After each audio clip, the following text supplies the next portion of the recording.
இன்றைக்கி breakfast and லஞ்சுக்கு என்னென்ன சமைக்கலாம்னு முடிவு பண்ணிட்டேன். ஸோ அதுக்கேற்ற வெஜிடபிள்ஸ் எல்லாத்தையும் ரெடி பண்ணி வச்சிட்டோம் அப்படின்னா கடகடன் வேலையை ஸ்டார்ட் பண்ணிடலாம்.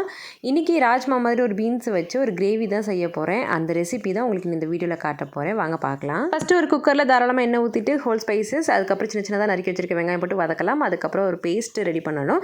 அதுக்கு தக்காளி, கொஞ்சோண்டு கொத்தமல்லி, அதுக்கப்புறம் ஒரு கை நிறைய முந்திரி, இது எல்லாத்தையும் போட்டு பேஸ்ட் பண்ணிக்கலாம். சைட் பை சைடு வெங்காயம் வதங்கிறதுக்குள்ளார இஞ்சி பூண்டு பேஸ்ட் நம்ம அரைச்சி வச்சிருக்க பேஸ்ட்டையும் போட்டு நல்லா கலந்துக்கணும். மசாலாவுக்கு மஞ்சள் தூள், கலருக்கு காஷ்மீரி மிளகாய்த்தூள், மல்லித்தூள், காரத்துக்கு ஏற்ற மிளகாய்த்தூள், கரம் மசாலா, சோம்புத்தூள்லாம் சேர்த்துக்கணும். முக்கியமான இன்க்ரீடியண்ட்டு இந்த மட்டன் மசாலா தான். சிக்கன் மசாலா கூட ஆட் பண்ணிக்கலாம். எனக்கு இந்த மசாலா ஃப்ளேவர் ரொம்ப பிடிக்கும். அதுக்கப்புறம் தேவையான அளவு உப்பையும் போட்டு நல்லா எண்ணெய் பிரிஞ்சு வரணும். இப்போ நம்ம ஊற வச்சிருக்க ராஜ்மாவோ இல்லை கொண்டக்கடலை கூட நீங்கள் சேர்த்துக்கலாம். அதுக்கு தேவையான அளவு தண்ணி ஊற்றிட்டு நீங்கள் ஒரு 10 விசில் வைக்கணும். இதில் நீங்கள் அவிச்சு தனியாகவும் எடுத்து வச்சுட்டு அதுக்கப்புறம் கூட கிரேவி செய்யலாம். நான் இன்றைக்கி வேக வைக்காமல் டேரெக்டாக செய்கிறதுனால 10, 11 விசில் வச்சா அது வெந்துடும். கிரேவி ரெடி ஆகிறதுக்குள்ளார முட்டை தோசை தான் ரெடி பண்ணிட்டு இருந்தேன். ஏதாவது ஒரு வகையில் முட்டை சேர்க்கணும். இன்றைக்கி முட்டை தோசை, அதுக்கு மேலே பெப்பரும் சீரகமும் தூக்கலாக போட்டு கொடுத்தாச்சு பசங்களுக்கு.